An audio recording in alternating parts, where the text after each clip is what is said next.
Doctor pressed her back against the cold metal wall of the research station's corridor, her breathing shallow and controlled. The scratching sensation between her shoulder blades had started 3 days ago, right after the mission briefing about 442C. She'd attributed it to stress initially. Leading the first xenobiology expedition to a planet with confirmed predator species would make anyone nervous. The scratching came again, more insistent this time. Reached behind her back, her fingers finding nothing but the smooth fabric of her research jumpsuit. Yet the sensation persisted, tiny pinpricks of pressure moving in deliberate patterns across her spine. "Doctor, the shuttle departs in 20 minutes, called her research assistant, from down the hallway.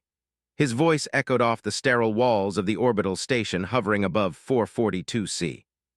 "Coming," replied, pushing herself away from the wall. She grabbed her equipment pack from the nearby bench, wincing as the scratching intensified. Whatever was causing this phantom sensation would have to wait. They had a planet to explore. The shuttle bay buzzed with activity as the 6-person expedition team made final preparations. Watched her colleagues checking their gear with practiced efficiency. Dr. James, the team's, was calibrating his bioscanners. Lieutenant Sarah Park, their security officer, was running diagnostics on the defensive systems. The atmosphere felt electric with anticipation and barely contained excitement. "Remember, people," addressed the team as they strapped into their seats, "442C has shown signs of complex ecosystem development. The orbital surveys detected multiple apex predator species, some of considerable size. We maintain protocol at all times. No one ventures beyond the perimeter without backup." The shuttle shuddered as it detached from the orbital station and began its descent through the planet's atmosphere. Through the viewport, caught her first glimpse of their destination. The planet's surface was a tapestry of deep emerald forests and crystalline blue rivers, punctuated by towering rock formations that scraped the lower clouds. It was beautiful in a way that made her chest tight with wonder. The scratching sensation returned with renewed vigor as they broke through the cloud layer. This time, it felt almost rhythmic, like tiny feet dancing across her back, gritted her teeth and focused on the landing sequence. Their designated landing site was a clearing beside a meandering river, surrounded by what appeared to be fruit-bearing trees. The shuttle touched down with minimal disturbance to the surrounding vegetation. Was the first to step onto the alien soil, her boots sinking slightly into the moss-like ground cover that cushioned the forest floor. The air was clean and sweet, carrying scents of unfamiliar flowers and something that reminded her of cinnamon. The gravity was slightly lighter than Earth standard, making each step feel like a small bounce. In the distance, she could hear the calls of what sounded like birds, though the pitch was deeper, more resonant than anything from home. "Atmospheric readings are perfect," reported Doctor, consulting his instruments. "Oxygen levels at 22%, nitrogen at 75 with trace amounts of argon and other noble gases. Temperature is holding steady at 23 Celsius. It's like someone designed this place for us." Nodded, though she kept one hand pressed against her lower back where the scratching had now become constant. "Let's establish base camp here. I want perimeter sensors up within the hour." As the team began unloading equipment, found herself drawn to the edge of the clearing. The forest beyond was dense but not impenetrable, with shafts of golden sunlight filtering through the canopy overhead. Somewhere in those shadows, she knew lived creatures that could potentially view humans as prey. The scratching suddenly stopped. Froze, her hand still pressed to her back. The absence of sensation was almost more unsettling than the presence had been. She turned slowly, scanning the tree line for any sign of movement. "Everything all right?" Lieutenant Park approached, her hand resting casually on the plasma pistol at her hip. "Fine," replied, though she wasn't sure that was true. "Just taking in the scenery." That evening, as the team settled into their temporary shelters, lay on her sleeping mat staring up at the fabric ceiling. Through the thin walls, she could hear the night sounds of 442C. There were chirping calls, deep hooting sounds, and occasionally something that might have been howling in the far distance. The scratching had not returned since that moment at the forest edge, but found herself missing it in a strange way. She'd grown accustomed to the sensation over the past few days, and its absence left her feeling oddly empty. She was just beginning to drift off to sleep when she felt it again. But this time, it wasn't scratching. This time, she felt the distinct sensation of something small and warm moving beneath her jumpsuit, directly against her skin. bolted upright, her heart hammering in her chest. She reached behind her back, feeling frantically for whatever had gotten inside her clothing. Her fingers encountered nothing but smooth skin, yet she could still feel the movement, tiny feet padding softly along her spine. "This is impossible," she whispered to herself, pulling off her jumpsuit with shaking hands. In the dim light of her sleeping area, she examined every inch of the garment. Nothing. No holes, no tears, no signs that anything had gotten inside. She put the jumpsuit back on and lay down again, forcing herself to breathe steadily. Whatever was happening to her was clearly psychological. The stress of the mission, the responsibility of leading the team, the fear of the unknown predators lurking in the forest, it was all manifesting as phantom sensations. But even as she told herself this, could feel the tiny creature moving again, its small claws gently kneading the muscles of her back like a contented cat. The next morning brought their first major discovery. Doctor had detected unusual electromagnetic signatures from a cluster of trees about half a kilometer from base camp. The team suited up and ventured into the forest, following a well-worn path that suggested regular use by the local fauna. Walked point with Lieutenant Park, her scientific instruments scanning constantly for any signs of danger. The scratching sensation had returned that morning, but she decided to ignore it. Whatever was causing the phantom feelings, she couldn't let it interfere with her work. The electromagnetic signatures led them to a grove of trees, unlike any they'd seen so far. These specimens towered nearly 60 meters into the air, their trunks easily 4 meters in diameter. But what made them truly remarkable was their bark, which seemed to shimmer with an internal light that pulsed in slow, hypnotic rhythms. "Incredible," Doctor breathed, approaching one of the giants with his scanner held high. "The electromagnetic activity is off the charts. These trees are generating their own electrical field." Felt the creature on her back shift position, moving higher toward her shoulders. The sensation was becoming more distinct with each passing hour. She could now feel what seemed to be 4 legs, a long tail, and something that might have been small ears or antennae. Lieutenant Park was looking at her with concern. "You keep reaching for your back. Are you injured?" "No, I'm fine," replied quickly, dropping her hand. "Just a muscle cramp." But as they explored the grove, documenting the extraordinary trees and their electrical properties, became increasingly aware that something was watching them. Not her phantom passenger, but something else. Something in the shadows between the massive trunks. She caught glimpses of movement from the corner of her eye, but whenever she turned to look directly, there was nothing there. The feeling of being observed grew stronger with each passing minute, until the hair on the back of her neck was standing on end. "We should head back," she announced finally. "We've got enough data for today." The team began packing their equipment, but couldn't shake the feeling that they were no longer alone in the grove. As they prepared to leave, she heard something that made her blood run cold, a low, rumbling growl that seemed to come from everywhere at once. The creature on her back suddenly went very still. "Did everyone hear that?" whispered, her hand moving instinctively toward the emergency beacon on her belt. The team froze, weapons and instruments forgotten as they strained to listen. The forest around them had gone completely silent. No bird calls, no insect sounds, nothing but the gentle electrical humming of the massive trees. Then they saw it. The predator emerged from behind one of the giant trunks like a living shadow. It stood nearly 3 meters tall at the shoulder, with a sleek, powerful body covered in dark fur that seemed to absorb light. Its 6 legs moved with liquid grace, and its head was dominated by large, intelligent eyes that fixed on with unmistakable focus. Had seen the orbital survey images, but nothing had prepared her for the reality of facing one of 442C's apex predators in person. This was clearly one of the species they designated as highly dangerous in their mission briefing. The creature took a step toward them, its massive head lowering as it studied the humans with obvious curiosity. Could see its nostrils flaring as it sampled their scent. "Nobody move," Lieutenant Park whispered, her hand on her weapon but not drawing it. "Sudden movements might trigger a predatory response."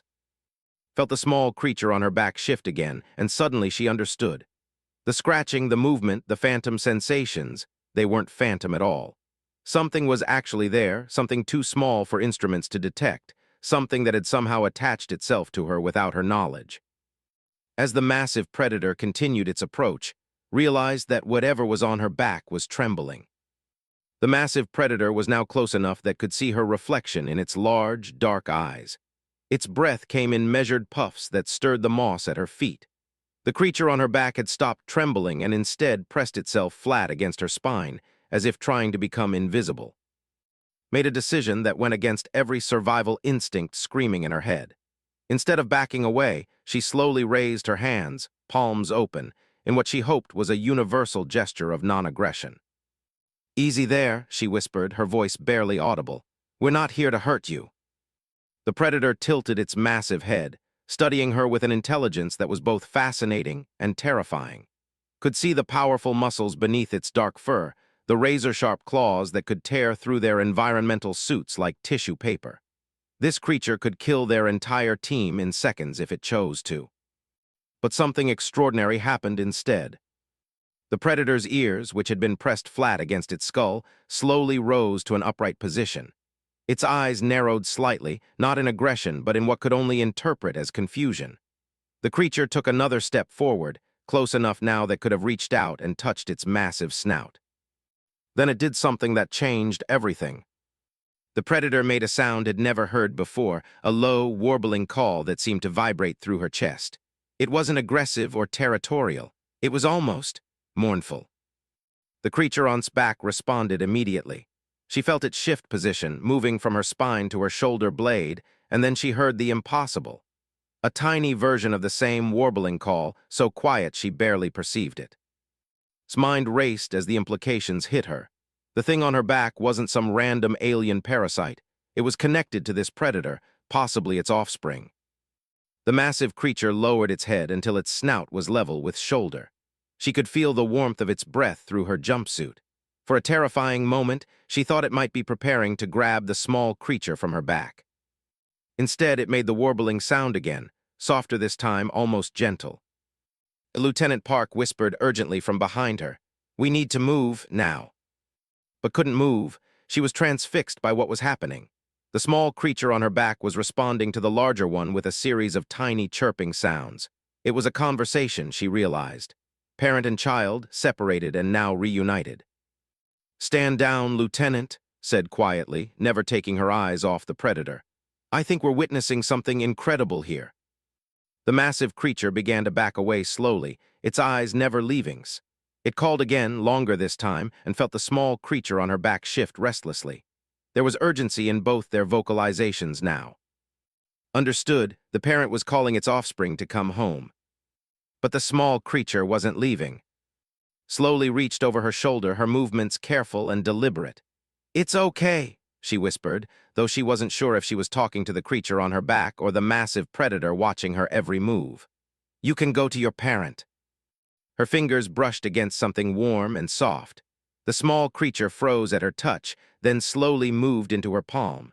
Brought her hand around to see what she was holding for the first time. The creature was no bigger than a mouse, covered in the same dark fur as its parent, but with oversized ears and enormous eyes that seemed to hold ancient wisdom. Its 6 tiny legs ended in soft paws rather than the razor claws of the adult. It was, thought with wonder, absolutely adorable. The small creature looked up at her, then at its parent, then back at her. It made a series of soft, chirping sounds that somehow understood meant "thank you." Knelt slowly, placing her hand on the mossy ground. The tiny predator looked up at her one more time, then scampered from her palm toward its parent. The massive creature lowered its head, allowing the offspring to climb onto its snout and then settle between its ears. The reunion was brief but touching. The adult predator nuzzled its young gently, eliciting happy, chirping sounds. Then both creatures looked at with what she could only interpret as gratitude. The massive predator made one final warbling call different from the others, deeper and more complex.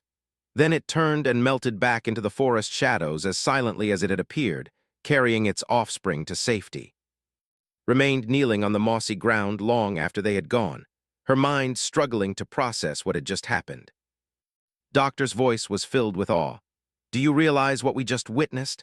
That was clearly a bonding behavior. The offspring had imprinted on you as a surrogate parent figure." Stood slowly, brushing moss from her knees. "How long do you think it was with me?" "Based on your descriptions over the past few days, probably since we arrived at the orbital station." It must have gotten onto the shuttle somehow, then transferred to you during landing. Lieutenant Park approached cautiously, her weapon now holstered. The question is, how did a predator offspring get onto our shuttle in the first place? Our biocontainment protocols are foolproof. Was wondering the same thing. As they made their way back to base camp, she found herself missing the constant sensation of the small creature on her back. The absence felt strange, like losing a phantom limb. That evening, as the team analyzed their data and documented their extraordinary encounter, sat outside her shelter looking up at the alien stars. The night sounds of 442C seemed different now, less threatening and more like a complex symphony of life. She was so lost in thought that she almost missed the soft, rustling sound from the edge of their perimeter. Tensed, reaching for her emergency beacon, then relaxed as she recognized the warbling call. The massive predator emerged from the forest once again, but this time it wasn't alone. Counted at least 4 adults, all moving with the same fluid grace. And riding on their backs and shoulders were dozens of the small creatures, their large eyes reflecting the light from the camp. Stood slowly, her heart pounding with excitement rather than fear. The predator she'd encountered earlier approached until it was just outside the perimeter sensors, then lowered its head toward the ground. The small creature that had spent 3 days on its back jumped down and scampered across the clearing toward her. It stopped just at her feet, looking up at her with those impossibly large eyes. Knelt and extended her hand. The tiny predator climbed into her palm, chirping softly. "You came back," whispered, hardly believing it. But the reunion was interrupted by the arrival of her teammates, drawn by the sounds of multiple predators surrounding their camp. Lieutenant Park's hand went immediately to her weapon. "Get away from it," she ordered. "We're surrounded." "No," said firmly, standing with the small creature cupped in her hands. "They're not here to attack us. They're here because of this little one." As if to prove her point, the adult predators began to vocalize in unison. The sound was hauntingly beautiful, like a whale song mixed with a lullaby. The small creature in its hands joined in with its tiny voice. Doctor was frantically taking readings with his equipment. "The electromagnetic signatures are off the charts. These creatures are generating some kind of harmonic frequency." Felt a tingling sensation where the small creature sat in her palms. The feeling spread up her arms and through her entire body, filling her with a sense of warmth and connection unlike anything she'd ever experienced. Images began to flash through her mind, not her own memories, but something else entirely. She saw vast forests from a perspective much closer to the ground. She felt the joy of playing with siblings among the roots of the giant trees. She experienced the terror of being separated from family during what looked like a massive storm. And then she understood.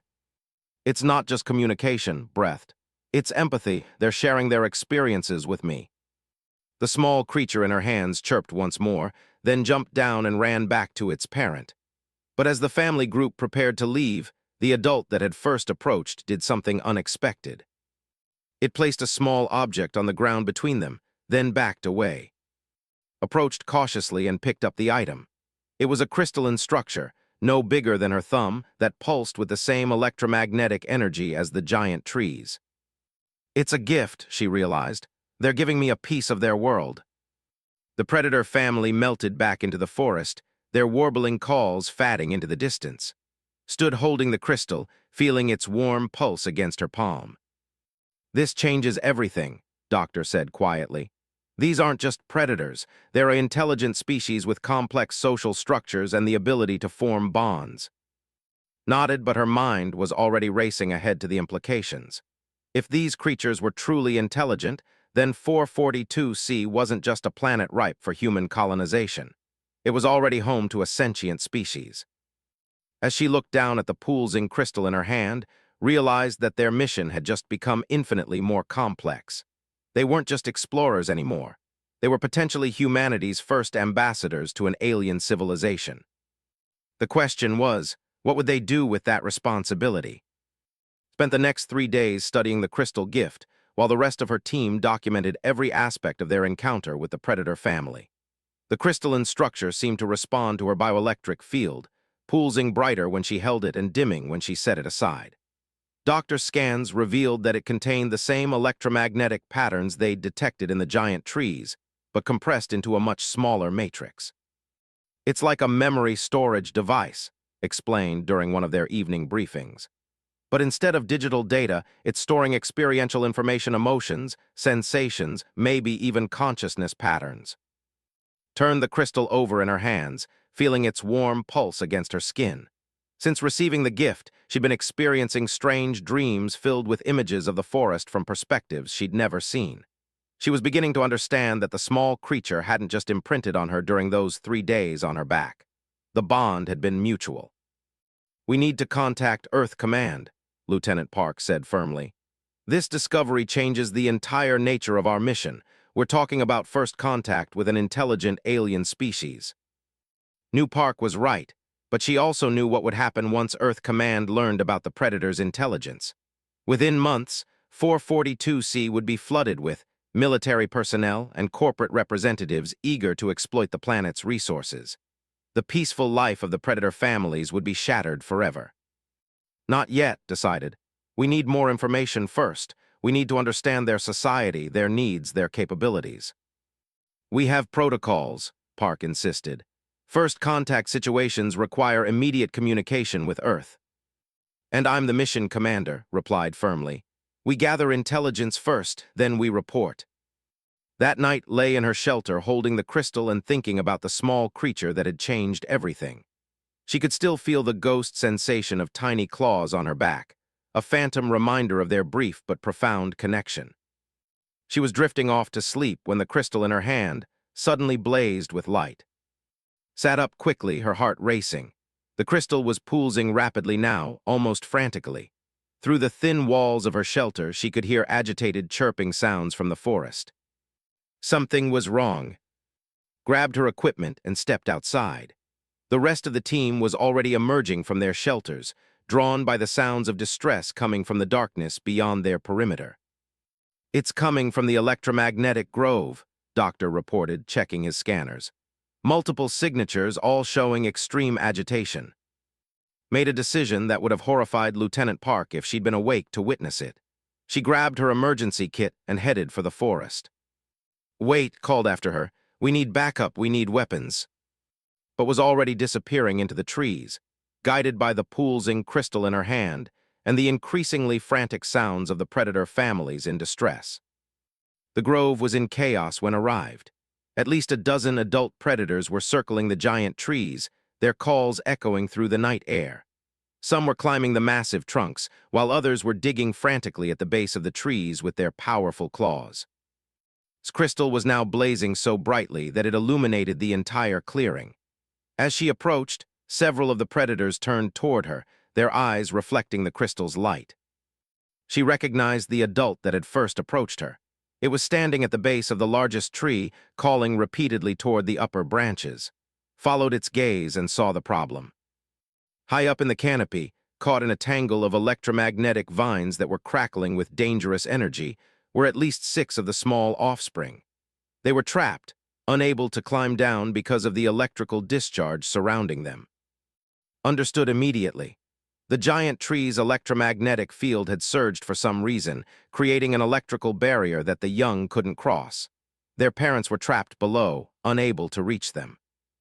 The adult predator approached, making urgent warbling sounds. It touched its snout to the crystal in her hand, and suddenly its mind was flooded with images and emotions. Panic, desperation, love, fear, the parent was begging for help. Looked up at the trapped offspring, then at the desperate parents around her. The electromagnetic field was too strong for the adults to penetrate, but had an idea. Human technology wasn't affected by the field the same way organic matter was. Her environmental suit had electromagnetic shielding built in to protect against solar radiation. "I'm coming," whispered to the adult predator. She activated her suit's magnetic climbing system and began ascending the massive trunk. The climb was harrowing. The tree's bark was slick with moisture, and the electromagnetic field grew stronger with each meter of altitude. Could feel the energy crackling around her, but her suit's shielding held. When she reached the level where the offspring were trapped, could see they were terrified but unharmed. The electromagnetic vines had created a cage around a broad platform where the young creatures huddled together, chirping pitifully for their parents. carefully approached the energy barrier. Her suit's instruments showed dangerous levels of electromagnetic radiation, but the shielding was holding. She reached into her emergency kit and pulled out a portable field disruptor, a tool designed for clearing electrical hazards during emergency evacuations. "Hold on, little ones," said softly. "I'm going to get you out of there." She activated the disruptor and began carefully dismantling the electromagnetic cage. The energy vines sparked and writhed as they were neutralized, but gradually created an opening large enough for the offspring to escape. The young predators didn't hesitate. They swarmed toward, chirping excitedly, their tiny claws gently gripping her suit as they sought safety. Found herself surrounded by 6 of the small creatures, all trying to touch her at once. The descent was even more challenging than the climb. Had to move slowly to avoid dislodging her precious cargo, while the electromagnetic field continued to surge around them. But eventually, she reached the ground safely. The reunion between parents and offspring was joyful beyond words. The adult predators surrounded, their warbling calls now expressing gratitude rather than distress. The small creatures scampered to their respective parents, but not before each one touched hand in what she could only interpret as a farewell. But Crystal was still glowing, and as the celebration died down, she realized why. The electromagnetic surge hadn't been random. Looking around the grove, could see that several of the giant trees were showing signs of disease. Their bark was darkened and cracking, and their internal light was flickering irregularly. Approached one of the sick trees with her scanner. The readings were alarming. The tree's electromagnetic matrix was destabilizing. Whatever was affecting these giants was serious enough to threaten the entire grove. The adult predator she'd first encountered approached her again, its expression grave. It touched the sick tree with one paw, then looked at meaningfully. More images flooded its mind. She saw the grove as it had been generations ago, healthy and vibrant. She saw gradual changes over time, the soil becoming more acidic, the trees beginning to weaken, the electromagnetic balance slowly failing. The predators had been trying to help their symbiotic partners, but they lacked the knowledge to address the underlying problem. The trees were dying, and without them, the entire ecosystem would collapse. Spent the rest of the night taking samples and readings. By dawn, she had identified the problem. The soil chemistry had been gradually altered by runoff from mineral deposits upstream. The trees' root systems were slowly being poisoned by heavy metals that had leached into the groundwater. It was a problem human technology could solve. When returned to base camp, she found her team in heated discussion about her unauthorized expedition. Lieutenant Park was preparing to place her under arrest for violating safety protocols when held up her hand. "I know how to save them," she announced, "both the trees and the predators." Over the next hour, explained everything: the trapped offspring, the dying trees, the environmental crisis threatening the entire region. She laid out her plan for soil remediation using techniques that were standard practice for human terraforming operations. "You're talking about major ecological intervention," Doctor said. "That's way beyond our mission parameters." "Our mission was to study this planet for potential colonization," replied. "But we've discovered something far more valuable than a new colony world. We've found humanity's first chance to prove we can be partners rather than conquerors." Lieutenant Park shook her head. "This is madness. We're 6 people with limited resources. We can't terraform an entire ecosystem." "We don't have to terraform it," said, holding up her crystal. "We just have to heal it, and we won't be doing it alone." His plan was ambitious but achievable. Using their shuttle's fabrication systems, they could produce the basic equipment needed for soil remediation. The predators, with their intimate knowledge of the forest, could help identify all the affected areas, and the giant trees themselves could be used as a distribution network for the treatment compounds, spreading healing nutrients through their root systems. It took 3 weeks of intensive work. His team worked alongside the predator families in an unprecedented collaboration between species. The humans provided technical knowledge and equipment, while the predators served as guides, protectors, and workers. Communication improved rapidly as both species learned to interpret each other's signals. The crystals, discovered, could store and transfer complex information patterns, allowing for increasingly sophisticated exchanges of ideas. The young offspring were especially helpful. their small size allowing them to access areas the adults couldn't reach. Found herself working closely with the same small creature that had spent those first 3 days on her back.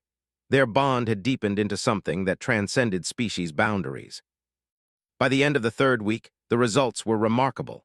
The sick trees were showing signs of recovery, their electromagnetic fields stabilizing and their internal light growing brighter. The soil chemistry had been restored to healthy levels throughout the grove. On their final night on 442C, the predator families gathered for what could only describe as a celebration. The adults sang their haunting songs while the offspring played among the roots of the now healthy trees. The electromagnetic grove pulsed with renewed life. Sat apart from her teammates, holding her crystal and thinking about what they'd accomplished. They'd proven that humans and an alien species could work together as equals. They'd shown that first contact didn't have to mean conquest or exploitation. The small creature that had started it all approached one last time. It climbed into her hands and chirped softly, touching the crystal with one tiny paw. New images flooded its mind, not memories this time, but hopes and dreams for the future. Saw the forest growing and thriving, with humans and predators working side by side to maintain the delicate balance of life. She saw offspring of both species learning together, sharing knowledge and wisdom across the species barrier. She saw a future where 442C became not a human colony, but a true partnership world. Gwen and her team departed the next morning. They carried with them detailed documentation of everything they'd learned and accomplished. But more importantly, they carried proof that humanity was capable of something greater than conquest. The predator families gathered to see them off, their warbling calls carrying across the forest as the shuttle lifted off. Watched through the viewport until the grove disappeared from view, the crystal in her hand glowing softly with stored memories and promises. The report submitted to Earth Command was unlike anything in the archives. She documented not just the discovery of an intelligent alien species, but the successful completion of the first collaboration project. She recommended that 442C be classified not as a colony prospect, but as humanity's first protectorate world, a place where two species could learn from each other as equals. The response from Earth was swift and definitive, was promoted to Director of Relations, and 442C was designated as a joint research station rather than a colony site. The predator species, officially classified as the Keplerian sentients, were recognized as the planet's native intelligence and granted full sovereignty over their world. Returned to 442C 6 months later with a larger team of scientists and diplomats. As her shuttle touched down in the familiar clearing by the river, she could see the predator families waiting to welcome them. A small, familiar figure broke from the group and bounded toward the landing ramp. Knelt as her tiny friend scampered into her arms, chirping excitedly. The bond between them had survived the separation, stronger than ever. Looking around at the thriving forest and the expectant faces of both species waiting to continue their work together, felt a profound sense of hope for the future. Humanity had taken its first real step into the galactic community, and it had done so not as conquerors, but as friends. The small claws that had once scratched her back had led to something far greater than she could have imagined, proof that the universe was vast enough for all its children to thrive together.